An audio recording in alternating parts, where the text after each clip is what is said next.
Hi, Sue. Hey, how This are is you? Jerry. I'm good. How are you? I'm doing very well, thank you. Thought I'd get here a little early. Yeah, me too. Didn't want to scramble at the last minute. Yeah, that last minute thing never quite works out. No, not a big fan of it. Hey everyone, how y'all doing? Hi, Hi, Patricia. Patricia. Good to see you, Jerry. Good to be seen. Yes. Hey Sue and Renee and Paige. So How are got you the- doing? doing good. Good. Got the early birds on the line here. Huh? I'm going to shut down all this other junk that makes noise and does everything else on my computer. Yeah, I was just listening to the NRA leadership. They were having some technical difficulties. Oh, Hmm. so how does this sound when I talk to you guys? Because I guess I'm the one that's going to be talking to start with. Is Right. it clear? Can you hear me okay? Yeah, it sounds good. Very clear. Okay.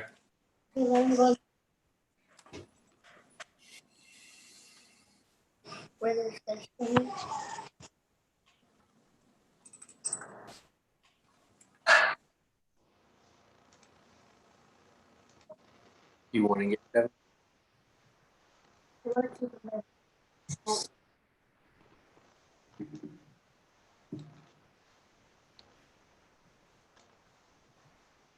Does have a option. So what I'll do, I'm gonna go ahead, Jerry, do you want me to go ahead and mute everyone in this way? I would say so. That's Yeah. probably a good idea, at least to start out with. Right. Okay, so we're gonna go ahead and put everybody on mute or put yourself on mute, or I'll put you on mute because I can do that. There we go. You're the one in control over there, is that right? I suppose, I'm not sure. Teresa was supposed to be on here. I know Logan thought he was gonna be just a little late. Okay. So, so we're happy to have you here. Oh, I'm glad to do it. I'm glad to do it. We got a couple of more minutes before it's noon, so looks like we got more folks joining. Yeah. Welcome, everyone. If you're just joining, go ahead and stick yourself on mute until you have the, question, and then you can unmute yourself, or you can always put it in the chat box, and I'll be monitoring the chat box while we're going along. If you have any questions or anything for Jerry.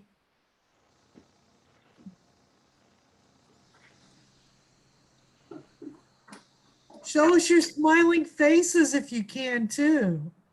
Oh, yeah. I'd like to know who I'm talking to. Right. I get to do masterminds with Gary Keller, and you have to show your face if you're gonna. Ah, okay. Well, if it's good enough for Gary, I guess it works for us too, right? That's my thought. So if Gary doesn't like fake backgrounds either. So No, no. He well, wants my background is real, you know? good. That's not a fake. Well, Hey. it's kind of a fake. It's not really a brick wall. It's a picture of a brick wall. Well, it'll count though. You're Yep. all ready for Gary, Jerry. Yes, I am. Yes, I am. I decided a long time ago this had to look somewhat natural. You know, I had a guy coach me one time. I was trying to play with green screens, and he just looked at me and he says, "Don't do that. Just lose the green screen. Don't do that." I said, "Okay, we'll get a fake brick wall and we'll hang it up there. At least Well, it's interesting." yeah, that looks really good. So that's actually a picture, huh? It is. It's just a big. I think it's like, I don't know. It's like 6 feet high and 8 feet long or something like that. And it's just hanging there, kind of making it look like a real wall. But I see a familiar face. Hello, Victoria. I think she's. How are Yeah, you? I'm good. I'm good. Glad to see you. Good to see you too. All right, Teresa, I'll let you introduce Jerry. There she is. Yeah, I finally made it in. So this is Jerry Robertson. He's built a pretty successful business on without having to make any cold calls. And we thought he would come and I'm going to let him tell a little bit about himself and about his business and what he's doing now. But I certainly appreciate the time, Jerry. My pleasure. I'm glad to do it. I guess we'll go ahead and get started. More people come in, that's fine. But as she said, I'm Jerry Robertson. I'm in the North Gwinnett office down here at Keller Williams, and I get to teach classes once in a while. My favorite is to teach the database class in Ignite, because I get to talk about how you can work this business by referral. I started in 2003, and I have never made a cold call. I've never talked to an expired listing. I've never knocked on a door for a lead. Ever. So, you know, and I've had a good business all those times, and I've always been in the top 20%, most of the time in the top 10% in my office. And I've been able to do that working by referral. I think a lot of people think you have to be in this business a long time in order to have that stream of referrals coming at you. And I'm here to tell you that's only true if no one trusts you today. So I don't know how many of you raise your hand. Some of you, I can't see you, but how many of you are new? How many of this, you guys are less than a year, Okay. So I got a few new ones, and I want to know, does that encourage you? Have you had to face the fact that you don't want to make a cold call?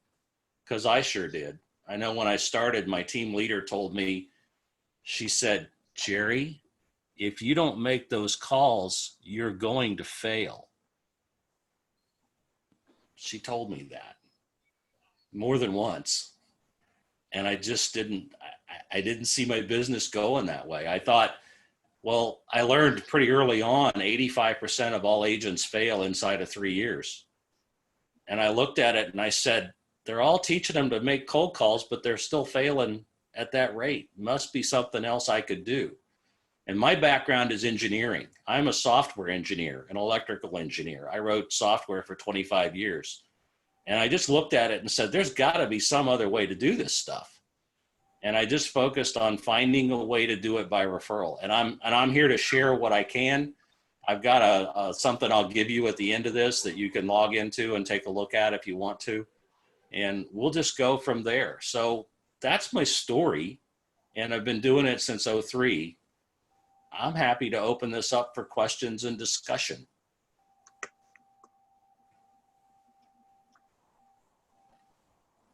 And I think, Patricia, you're going to have to unmute them. So who's got a question? You all know how to unmute yourself. Just click over your little button and unmute yourself. So Jerry, how did you get started then? If you didn't do any cold calls to any expireds or to any FSBOs. Okay. So what was your game plan? So I had a database. When I started, I had a database of 300 people. I had their names, their addresses, and their phone numbers. In 2003, email was not new, but it wasn't being used as much back then. I had some email addresses, and I created a mailer, a flyer, a newsletter that I purchased, and the newsletter was a template. I bought it. It was $50 a month, and I printed it out on 11 by 17 paper on both sides, folded it in half, folded it in half again, put it in an envelope, and mailed it out faithfully to 300 people. Now, they cost me about $1 a piece. That I figured out with postage and everything, it was about $1 each. So every first of the month, it was a flurry around my house, printing those things out, stuffing them in envelopes, and mailing them out. In that first year, and I'm not going to say that this was a success, but my first year, I mailed out to 300 people, and I did 7 transactions. Not a big, production, not a lot of productivity out of that. What I discovered in the process, though, was I needed to figure out who was on my team out of those 300. And I ended up with a coach. I got into Buffini and Company's coaching in '04. And the first thing my coach made me do was I had to ask all of those people a question. She said, you have to call them up. Leslie said, you've got to call them. And if you can't call them, you can't keep them. And if you call them and ask this question and they say no, you can't keep them. So the question was, if you were thinking of buying or selling a house or had a friend or family member who was, do you have an agent you'd refer them to? That was the question. Or in my case, because I said I knew these people, I had to ask them if I was the agent they would refer them to. So if you were thinking of buying or selling a house or had a friend or family member who was, am I the agent you'd refer them to? And if they said no, I couldn't keep them. And if I couldn't call them, I couldn't keep them. So out of my 300 in my database, most of them I couldn't call. I just wasn't comfortable doing it. I ended up with 70 people left. And in my second year, I did 20 transactions. So it was about focus. It was about determining who's on your team, who's working with you, who's out there on your side.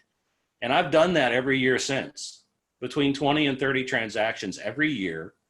And I have about 100 people that I'd say I'm really tight with, that I'm close to, that send me referrals that are, now I'm seeing lots of repeat business coming out of these folks.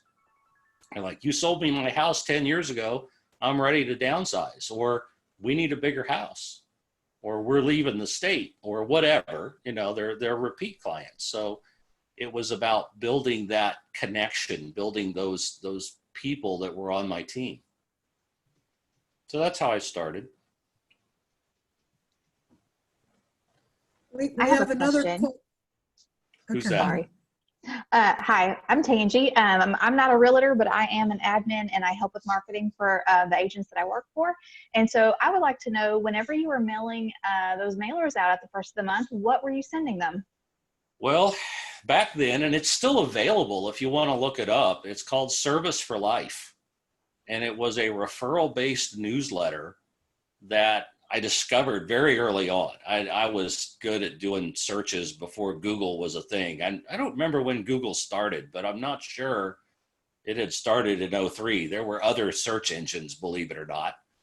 Alta Vista and Ask Jeeves come to mind. But I found that newsletter, and like I said, it's still there. If you search for Service for Life newsletter, you'll find it. There's a couple of others that I came across that look interesting. They're shipped to you on a disc, or that you download them, or how, I guess you download them now. You wouldn't get a disc, but you can edit it, put your own pictures in, do your own stuff, and then print it out. And the cost of that back then was about $50. I think the Service for Life newsletter now is like $80 a month. So, but then you've got the cost of printing it. You've got to get it on paper. You've got to stuff it in an envelope and all that. So that's one thing you can use. Personally, I'm still in Buffini's coaching.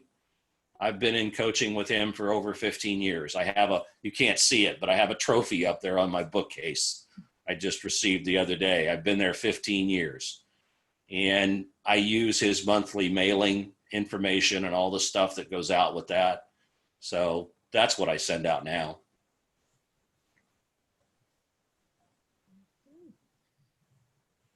Well, Jerry, it sounds to me like you must have a good service reputation and you take care of your clients in order to get the referrals. Well, wanna you elaborate do. about that? You do. You have to, I will tell you this, you have to ask them for it, you know, but it's not to pick up the phone and call them and ask them for a referral every time. It's pick up the phone and find out how they're doing. Now, I will tell you, you have to tell them how you do business. And we all talk about a unique selling proposition and we all try to differentiate ourselves. Well, the way I talk to my folks and the way I explain how I do business is, you know, most agents in this business spend a lot of their day doing something called lead generation. They're on the phone calling folks and asking for business. They're calling expired listings, or they're calling for sale by owners, or some of them even out in this heat, they're out door knocking. I don't do any of that. I never have. I work by referral. And what that means for you as a client, as my client, is I'm working for you when you need me to, because I have time. You know, most of the agents spend 3 or 4 hours a day trying to find their next deal. And I've never had to do that because folks like you refer business to me.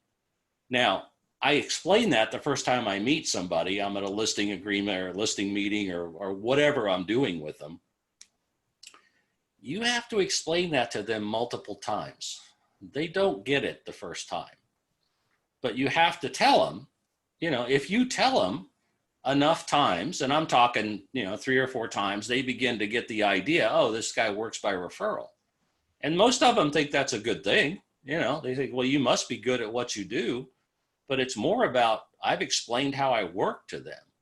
And then maybe at the end of a conversation on the phone and you're calling up to check on them, following up on what you mailed to them, you say something like, oh, by the way, I'm never too busy for any of your referrals. You have to do both. If you tell them the story first about how you work, and then eventually you get to say that at the end of the conversation, it begins to make sense to them. If you don't tell them the story, if you don't tell them how you work, it's like giving somebody the punchline to a joke, but don't tell them the joke. It doesn't make any sense to them. They don't know what it means. They don't know that an introduction is simply how you make a referral. You know, introduce me to them. If you meet somebody that's looking to buy or sell a house, introduce us. They know how to do an introduction. Does that make sense? Yep. So what do you say to someone who has not heard your story, and here you go with, boom, my story? Well, it's usually in a conversation. You know, we talk about, let's say you're at a mixer of some sort, and you've asked them, you know, what do you do for a living? And you happen to be talking to somebody who isn't a real estate agent too. You know, they tell you their story, they tell you their job, you ask the good questions about, you know, what's your biggest challenge? What are you working on right now? What's important to you? And you get them talking, and eventually they'll turn around and ask you the same thing. What do you do? Say, well, you know, and then you can go into that story. You can say, I sell real estate. I'm a real estate agent and I work solely by referral, if you choose to do that. And then tell them the story. Tell them how you work. It's a script. I mean, you learn it just like any other script. That question that I had to ask all my folks, if you were thinking of buying or selling a house or had a friend or family member who was, do you have an agent you'd refer them to?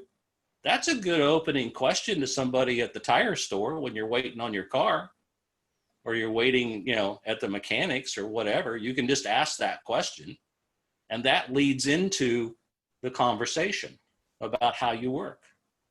So you can begin to add people to your database as well. Jerry, do you rely on social media? Are you heavy into that with your procedures that you follow on this? How does it work? You are welcome to come join me on Facebook. If you ask people about my reputation on Facebook, they'll say he makes me laugh, because I post stuff that makes you laugh.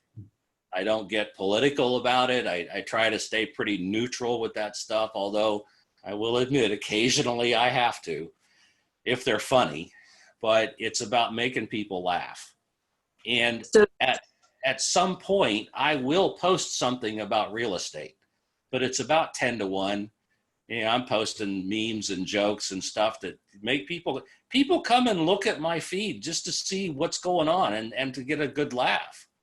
And then what I've done is I've had a blog for, gosh, I don't know, maybe 10 years, 10, 12 years. I've been blogging, and I've written over 1,000 articles, and I have a blog that automatically posts to my Facebook feed. So, you know, when I write a new article or something I want to share, actually it doesn't post automatically anymore. Facebook broke that, but I can still post it. I can still put it there. So I'll put something up that might be from Keeping Current Matters or something that's informative about the market. And that's my 10% of real estate stuff. So I think it's not so much that I use social media as a place to generate leads, but I use social media to gather an audience, somebody who's willing to look at my stuff because they needed a good laugh. Okay, good. So you obviously don't have a Facebook professional page outside of your personal. I do. Actually, I You have do? two. Okay. I've got one that's more about real estate, and the stuff that's on the real estate blog automatically posts there. I've got another one that's about mentoring real estate agents. So Okay. there's two sides of what I'm doing. But the mentoring one is smaller. It's not getting, it doesn't have as many followers. But y'all are welcome to come join. Good. Thank you. What else? How often do you mail out your newsletter, like on a yearly basis? Is it Every just month. Every month? Every month. The stuff that I get from Buffini is intended to be monthly. You get a package of 100 what we call items of value. I got one here actually that just went out. So what goes in the mail, and you may not be able to see this very well, but it's just a two-sided slick page, kind of like a magazine page. Okay. So it's a heavy stock, and it's got a cover letter that goes with it that we print up. So stuffed in an envelope. This one happens to be about creating an ACES at home, how to make your home stand out. It's about curb appeal. It isn't always about real estate, this stuff that goes out. It's never a cookie recipe, but it's always something that helps people. Maybe it helps you get a better credit score, how to protect your technology stuff, how to create a better password, or, that sort of thing. Okay. It's just something to get you in front of everybody once a month. Mm-hmm. And it's intended to go to your top, the top people, the ones that said they'd refer you. Okay. And then it's an excuse or a reason to call somebody. Pick up the phone. How you doing? Hey, did you get that thing about making your house look better? I was looking at your house on Google Maps. It really doesn't look very good. No, you wouldn't do that. But, the idea is to have a conversation and Right. say, just remember, I'm never too busy for any of your referrals at the end of it. That's the point, is to get in front of people. I'll tell you a story. When I first started, remember I talked about those 300 newsletters I sent out every month, every single month. I was talking to Tammy, who was a friend of mine at church. We were working the coffee cart at church. She and I were volunteers, and I'd been mailing that stuff out, and she was on my list. I'd been mailing stuff to her for like 6 months. And she began to talk about wanting to sell her house. And I said something like, well, I can help with that. And she looked at me and she said, well, how can you help? I said, I'm a real estate agent. She said, I didn't know that. Yeah. I'd been mailing that to her for 6 months, and she'd been throwing it away. Oh, wow. Okay. And she's a good friend. I did sell her house, and I helped them buy another one, and I helped sell her in-laws house. And, it wasn't about the relationship that wasn't good. It's about the fact that what I was mailing to her looked like junk mail to her. Okay. It just ended up in the trash. She didn't know it was me. Wow. Even though it had my name on it, my return address, it didn't matter because she didn't know. I didn't tell her. I didn't have the conversation. This was early on.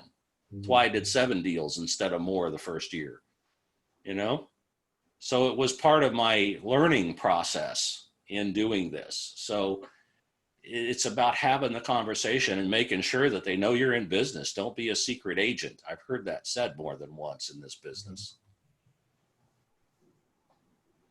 There's So, also Jerry- there's one other thing. While I'll talk about this, the monthly mailing, that physical piece of mail, is followed up 2 weeks later by an e-report. So I'm emailing them as well as sending this physically in the mail. I will say, I asked my clients one time, there was an option where I could just do it electronically only. I didn't have to send them physical mail. And I asked three of my A+, three of my top clients. I said, does it matter to you if I send it physically in the mail or if I email it? And they all said, well, it's probably better if you mail it, because if you mail it, it ends up on the table or on the counter and we talk about it, we talk about you, and then it ends up between the chairs and the recliners in the living room, and eventually it probably ends up in the bathroom. So, we're going to get more exposure to you if you mail it to us. If you email it, I probably just delete it. That's what they said. So it's a little of both. We're trying to get, and the e-report is related to what gets mailed out physically. So, there's a connection with that stuff. What do you have, Patricia? What's your database number look like now, and how often do you add to it to keep the level of business that you need? Because I'm assuming sometimes people aren't moving or people move out of the state, You're always getting referrals, and those are where you can acquire new people. You're getting a referral from somebody. I've gotten a couple this week, and you just go call them up and get the rest of their information, because you probably just got a phone number. I'll get a text from one of my clients and say, hey, you need to call Beth. She's getting ready to sell her house. Here's her number. That's a perfect referral, because I can call Beth up and say, hey, I got your number from, this person, and they said you might be looking to sell your house. It opens a really good conversation. So you're adding people all the time that way. I will say, if you're looking to add people to your database, you just have to figure out, find a place to have that conversation. Like I said, the tire store. I met Gene at the tire store. And I asked Gene, hey, if you were thinking of buying or selling a house, or had a friend or family member who was, do you have an agent you'd refer him to? And he looked thoughtfully and he said, no, I don't. That's what most people will say. And you can say, well, I'd like to be that person. Would you mind if I stayed in touch? And yes or no, they answer the question. And if it's, yeah, you can stay in touch. I said, well, what's a good number to reach you at if something comes up? They'll give me their cell phone number. And if I want to mail something to you, what's your address? They'll give me their address. Gene did. Ask for it. And now you've got, an email because you asked for it. You've got their phone number. You've got their physical address. Most importantly, you have permission. If they've given you that information to stay in touch, you've explained that you're mailing stuff like this to them, information, probably interesting, and you then follow up on that and stay in touch, you've done what you said you were going to do. And you can keep that conversation going every month with a mailing and a phone call and a handwritten note. I always send a handwritten note to somebody who I've added to my database. Those are valuable. People don't get too many handwritten notes.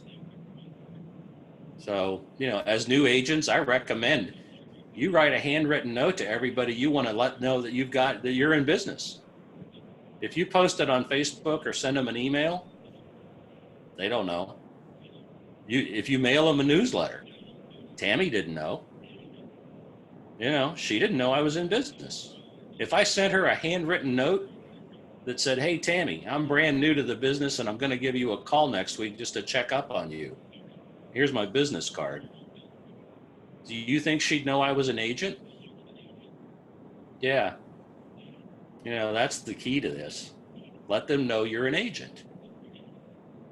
So, Gary, anyway. There's a question to follow up with that someone's asking. What if you move to a new area, another state, or you're new to this area? How do you recommend that if you don't know anybody? Where do you get started there? Well, you got to get to know somebody. Find out if you're in an HOA and you can get on the board. If you ride motorcycles and you can join a group that rides motorcycles. If you play golf. All these people that you meet, all these new folks that you meet are opportunities to ask them if they have an agent they'd refer people to. And if you ask that question and they say yes, well, you can say, great, I'm glad you've got an agent that you trust. And if they say no, you can ask to be that person and begin to gather their information. It doesn't take long.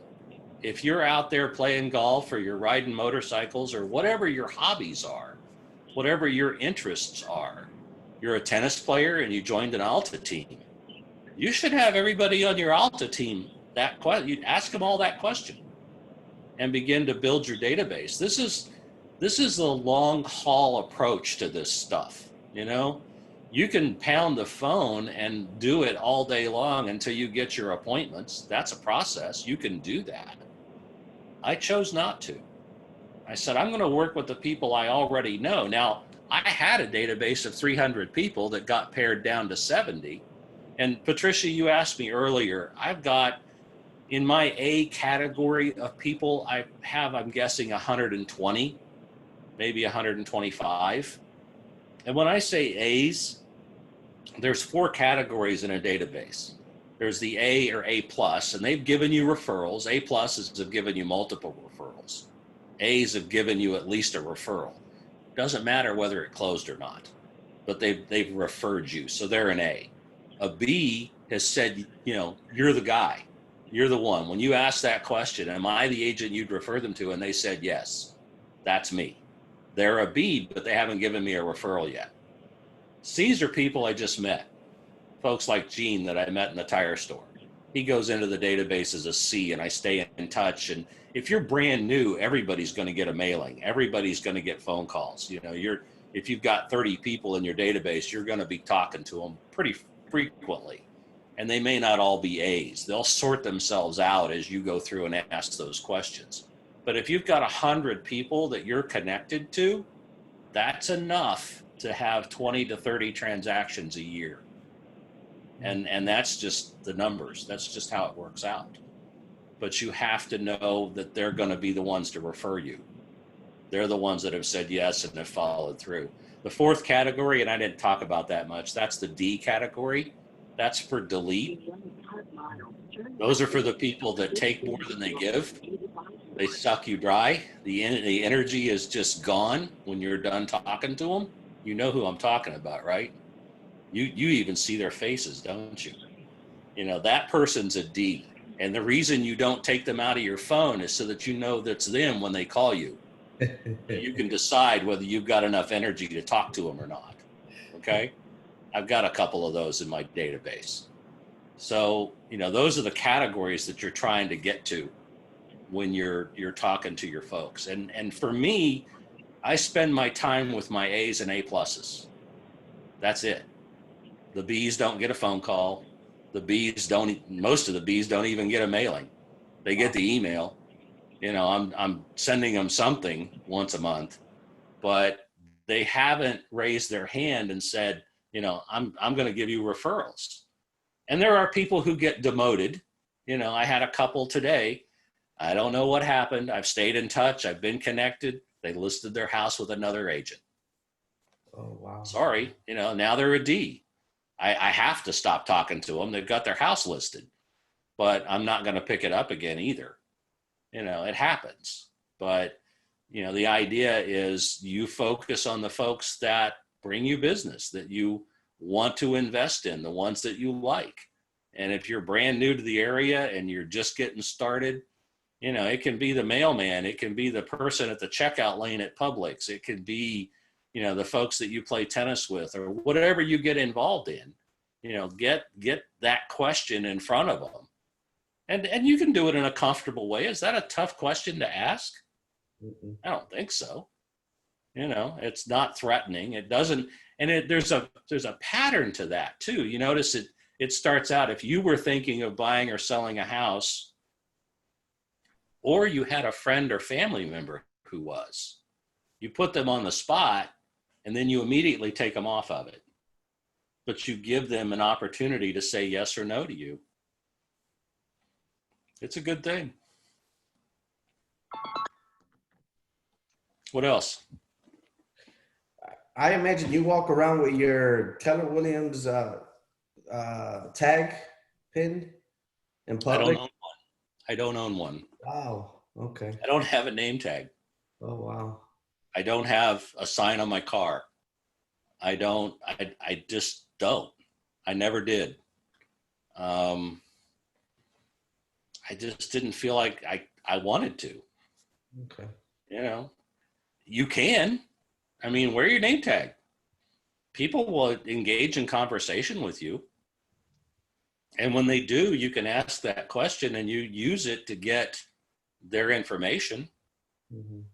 You know, there's nothing wrong with a name tag. I just didn't want to wear one. I don't want it on my car because I'm not that good a driver. You know, give them my phone number to call me up. I don't think so. What else? When you were first starting, did you ever send mailers out to, maybe just a specific neighborhood or maybe a neighborhood where a couple of your friends lived?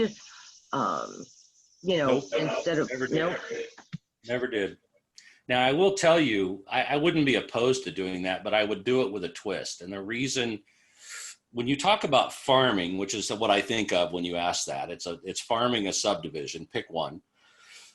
When you're farming, it's going to take 12 months to really get anything out of that. You've got to commit to doing it for the long haul. I mean, if you've been in business a while, you know that to be true. You can put a twist on this to where it's a little different. We all know what an 8x8 is, right? If we learned that in some of our classes. If you haven't, get the MREA book and look it up. But an 8x8 means you're going to give somebody some kind of information one time a week for 8 weeks. And the idea is to get your name in front of them.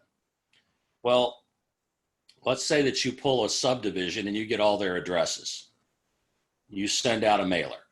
Now, I would recommend that first mailer be a handwritten note because it's going to get opened, right?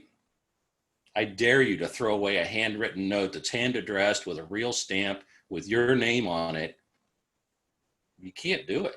It's not junk mail. It will get opened.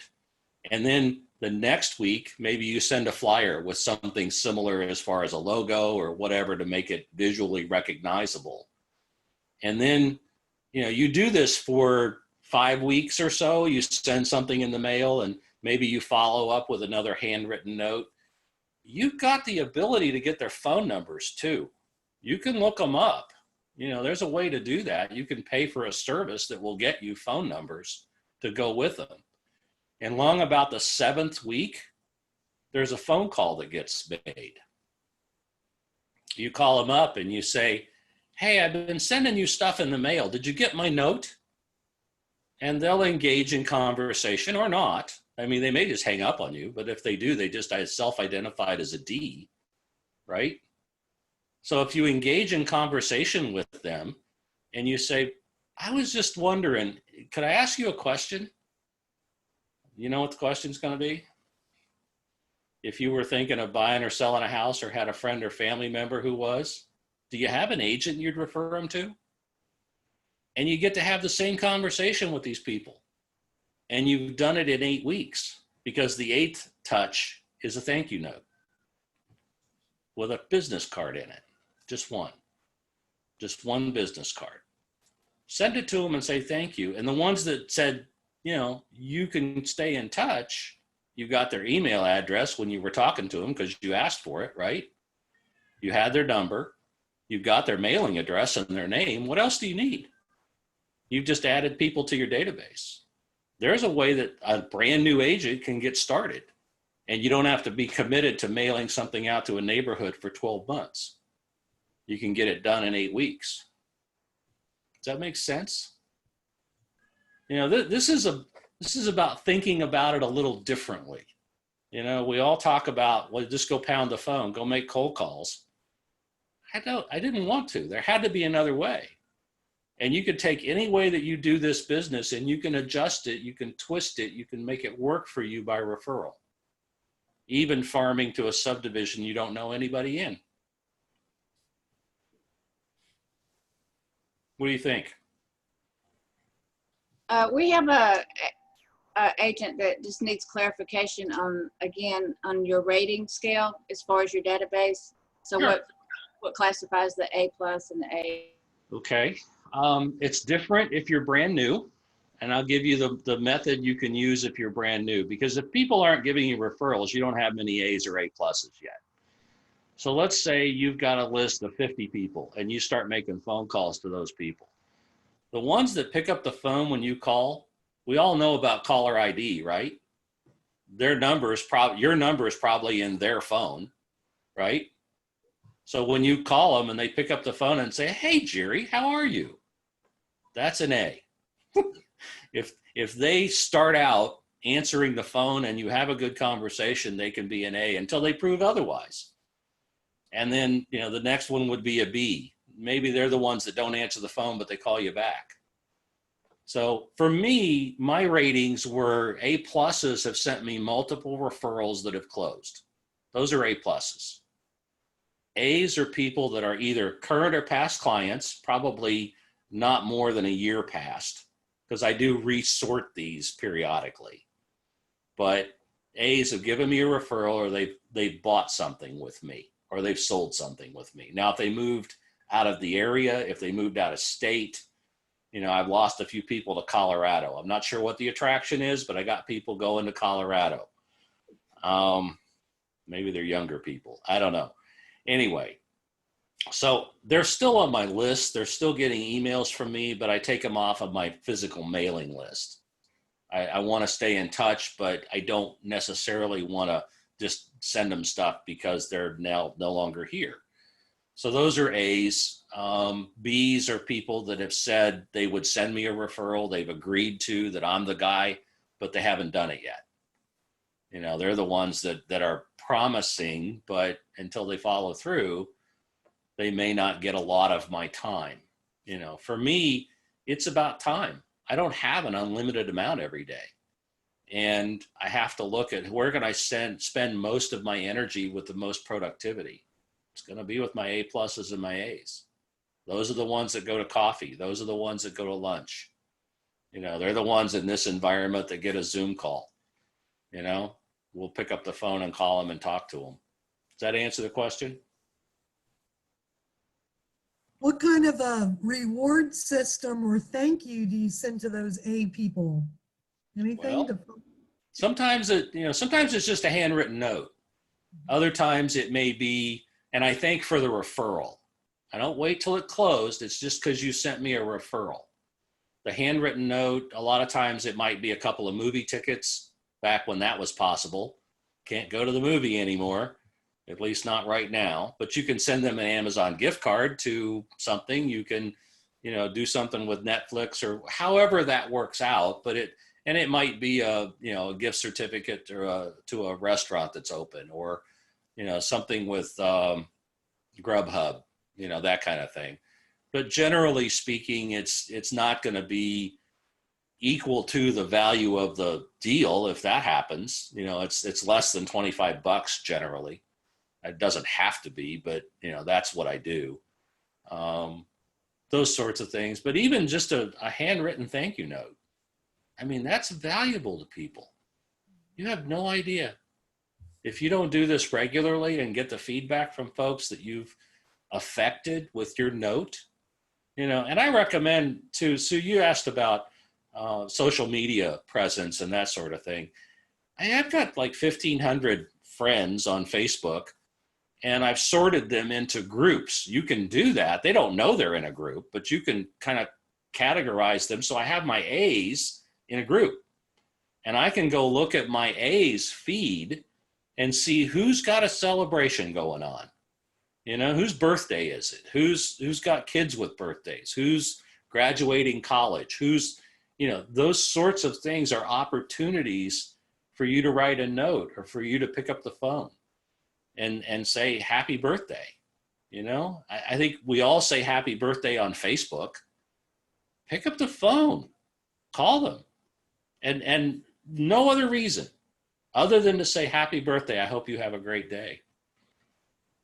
And on those occasions, I don't talk about referrals. This is about relationship. This is building lifelong relationships. If you're in business for the next 20 years, and I see some of you look young enough to be able to do that, this is about the long haul. Go ahead, Teresa. Thank you for that. You're welcome. What else? About client events, do you do any kind of client events for groups and I do. tell us And when I could do this, I will tell you, my client events were pie parties. I would do like around Thanksgiving. I would send a letter or a note or something to my top 50, top 100, whatever my A's are, and say, hey, do you like pie? I got one for you. What do you want, pumpkin or apple? You know, and you get their order, if you will, and then I would have them come to my house. And I would have some hors d'oeuvres, and maybe you might find a bottle of wine open and probably the coffee pot on, and people would just show up between 1 and 4 to get their pie. And I would usually do it on Tuesdays before Thanksgiving, because if they don't show up, I'm going to be at their house on Wednesday with their pie because they didn't show up. So that's an event that you can do. And you can use your office as a place if you don't want to have them in your home.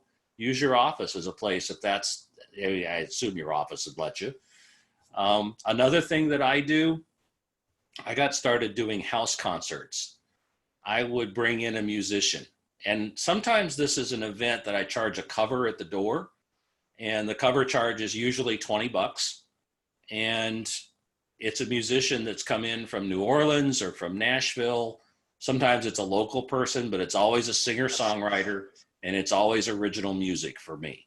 I don't want cover. I want them to talk about their songs and why did they write this one and what does that mean?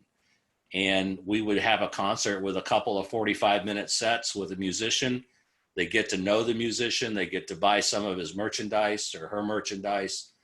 And we have a great evening. Generally, it involves a pitch-in dinner. Everybody brings a covered dish and we just have a great time. So, you know, those are things that I've done. If it's solely like when I moved into my new neighborhood, I moved to Jefferson a couple of years ago. I went door knocking, not for a lead, but to invite everybody in my neighborhood around my street. I live in the back of the cul-de-sac. So I went 10 houses one way and 10 houses the other way with a little gift bag and an invitation to a house concert. They all came to my house. I had 20 people in my house. And I'm a musician that I paid for. Now, the musician cost me, I think it was $400, maybe 500, I don't remember. But generally, that's what I try to make sure they walk out with. And they're usually really happy with that. If you don't know, house concerts are a big deal for these musicians, especially in this environment, because they can't get into a big venue. They can't get into some place like that. I haven't done one since COVID started. I've got a guy on tap who's originally from Ireland, who lives in Nashville, who has said he will come do a concert for me when things are able to be doing that again. So, you know, find something you enjoy. I talked about that before. This is about you and what you like to do. That's what makes this fun. So What else? how do you get in touch with these musicians? What type of sources do you use? So I had a really good mentor. His name's Art Bowman. He's with Bowman House Concert down in Lawrenceville. And he's introduced me to a few people. As you begin to put the word out, you'll find out that there are people you know that you'd had no idea that know original musicians, no singer-songwriters. Begin to go to the concerts, get involved in that community, and you'll be introduced to some. One of my favorites was Paul Sanchez out of New Orleans. He was in the HBO series Treme. He played himself. And he came to my house and we had a great evening. I put up as a pre-roll and intro, I went and found all his friends on Facebook that I could find YouTube videos for. And I made a playlist and I had him playing on my TV as he came in to do the sound check and the setup and everything for an hour. Every time one of his friends would pop up on the TV screen, he'd take a picture of it and text it to him. He'd say, I'm at this guy's house in Atlanta and he just put up your song. I can't believe it. So you begin to make connections with these folks. You know, I could call Paul up and say, hey, I'm coming to New Orleans. Where's a good place to stay? And he would introduce me to some of the folks that he plays music with. So, you know, again, it's like anything else. It's networking and looking for it. And there's actually, I forgot about this. There's a website called concertsinyourhome.com, I think is what it's called. There are musicians on there who will play your house, and they have little audition videos you can listen to. You can call them up on the phone and talk to them, figure out what their deal is. You know, some of them are doing it just because they like to do it. Some of them are doing it to make money. So you have to kind of figure out, you know, what's going to work. I went to the Crimson Moon up in Dahlonega, and I met Nate Curran up there.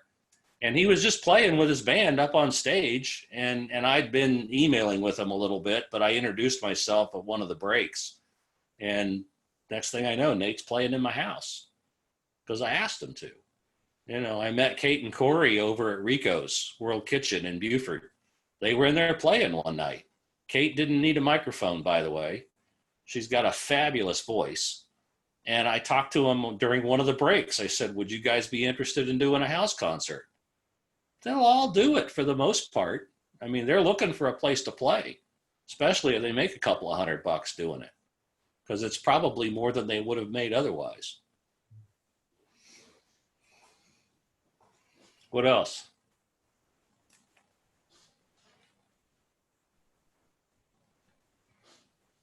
You guys are awfully quiet. Hey, Jerry, have you found, I've found many times with the handwritten notes, they call me to thank me. You write Yeah. the right note, I never even really had to follow up and call them. They called me. That's you know. true. That's very true. They come to you. That handwritten notes, it's a profound thing. I've got a couple of little books about, you know, I found in places over time about ideas about how to write a note, but I've written a note and all it said in it was hi. I just wrote hi and put a card in it and mailed it to them. I got a phone call back. You know, I was just thinking of you. You know, how many times have you called somebody up and they say, I was just thinking of you? All right, we were talking about you yesterday. Does that ever happen to you? It's happened to me. And just send them a note is profound. How many emails do you get in a day? 100, 200, 500 if you look in your spam folder? You know, how many handwritten notes do you get in a day?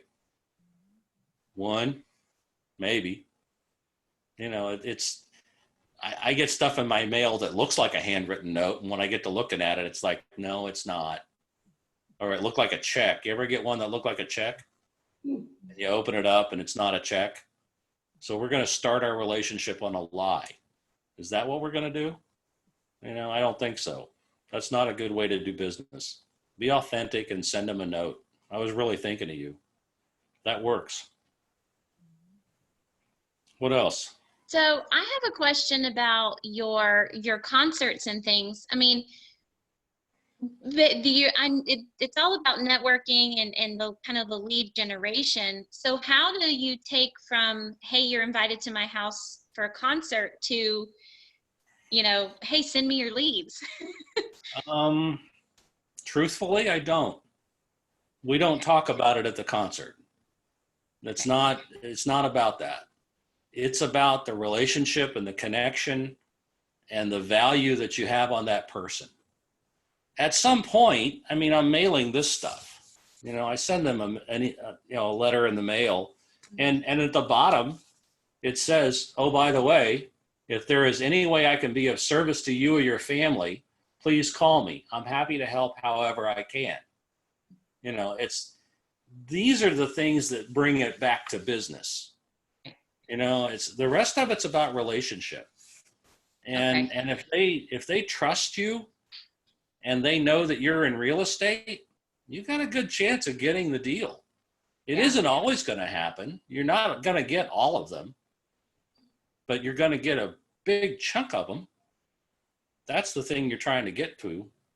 I just seem to, sometimes I feel like I had a great conversation with somebody and, you know, I've met them and we, you know, we had a great connection. And then I think later, like, I didn't even tell them what I do. So I Well, just didn't know if, you know, you kind of find yeah, yourself in that position, you know, at sometimes. those events. Yeah, sometimes. Because I meet people I don't know. Mhm. When I have a house concert, I'll get some folks I don't know. Right. Now, the name of my house concert series happens to be Realty Caffeine House Concert Series. Okay. Okay? So they probably know who I am. And Mhm. there's a little intro that I do at the beginning of the concert. You know, I'll get the microphone and get everybody in their seats because it's a seated concert environment. I've got 25 ugly brown and orange chairs that I bought. You know, I bought them because they were ugly, but I also bought them because they were comfortable. And I put them in the room and we set up the sound system. And yeah, I spent a little money to do this, but I get up in front of them with a microphone and we have some rules, you know, about the concert. The rules are, if you want to talk about Billy's soccer game, you can go out to the mailbox because we're here to listen to music. You know, you can't smoke here. If you want to smoke, you got to go out to the mailbox. You know, we're here to listen.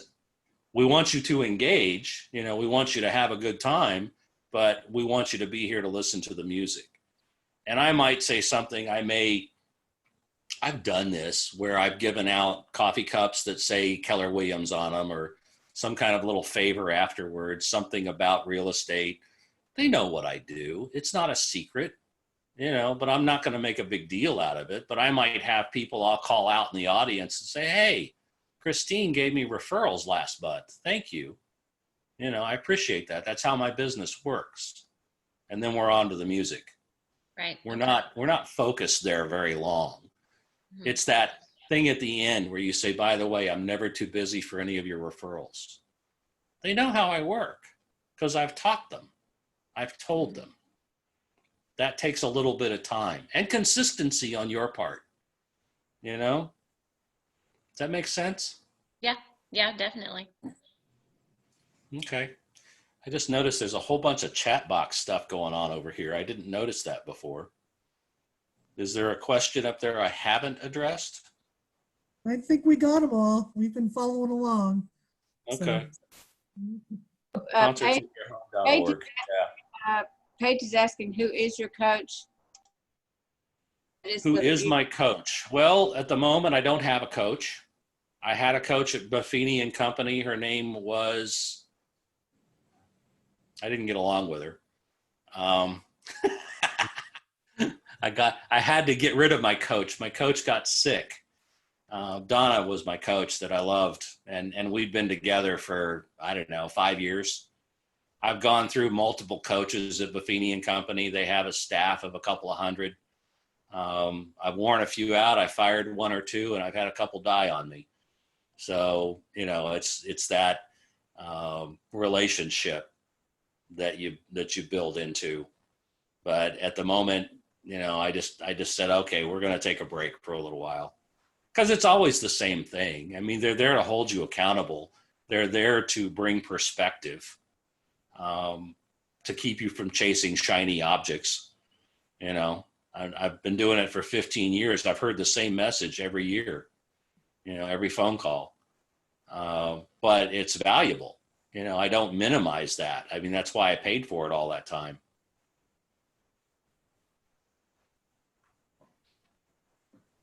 What else? I'm looking at those questions. Did I miss any? Who went to house concerts? Who's Allison? Allison? Yeah, somebody who does Oh, okay. Allison, we can't hear you. Your microphone's not picking you up very well. So who have you heard in a house concert? I've probably been to about 12 or 14 house concerts. Awesome. Now that you've asked me, I can't remember any names at all. That's what Yeah, I know. I get to go to Arts down in at Lawrenceville every now and then and get to hear some of the stuff that his taste is more Texas and country, and I'm more New Orleans and jazz. And, you know, Nashville. So we don't match up our musicians very well. But some of his stuff I really like. That's where I met Ben Glover, the guy from Ireland that lives in Nashville. I heard him at one of his concerts. So anyway, what else you got? Any more questions?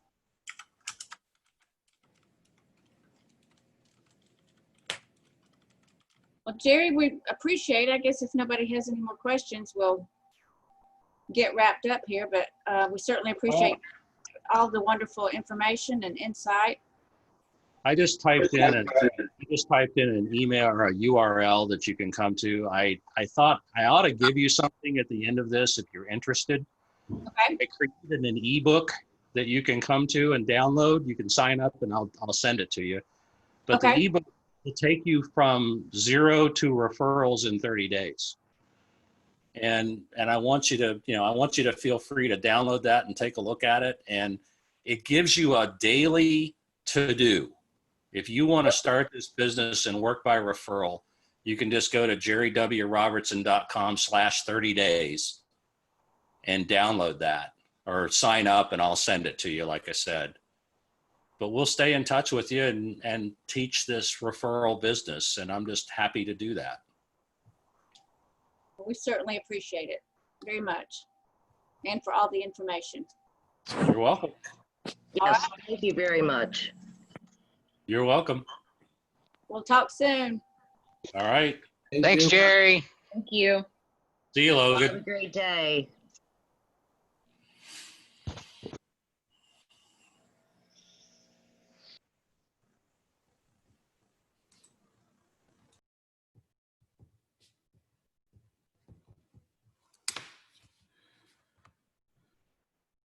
See.